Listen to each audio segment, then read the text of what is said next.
మరియు పరిసర ప్రాంత ప్రజలకు గొప్ప శుభవార్త. అమృత క్లినిక్, కురిచేడు రోడ్డు, దర్శిలో కంటి డాక్టర్ చే నిర్వహించబడుతున్న ఏకైక హాస్పిటల్. వైద్య వృత్తిలో విశేష అనుభవం గల doctor T Padmaja, MBBS MS ophthalmology. మా వద్ద కంటికి సంబంధించిన అన్ని రకములైన సమస్యలకు అధునాతనమైన వైద్య పరికరాలతో వైద్యం చేయబడును.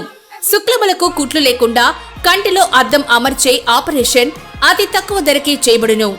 ఒంగోలు టీడీపీ పార్లమెంట్ సభ్యులు ఎంపీ మాగుంట శ్రీనివాసరెడ్డి ఢిల్లీలో తేనీటి విందు ఏర్పాటు చేయగా రాష్ట్ర మంత్రివర్యులు నారా లోకేష్ బాబు హాజరు కావడం జరగగా వీరితో కలిసి దర్శి నియోజకవర్గ TDP incharge doctor Gottipati Lakshmi, doctor Kadiyala Lalitha సాగర్లు కూడా పాల్గొన్నారు. అలాగే పలువురు ప్రముఖ నాయకులు, మంత్రులు, ఎమ్మెల్యేలు హాజరు కావడం కూడా జరిగింది.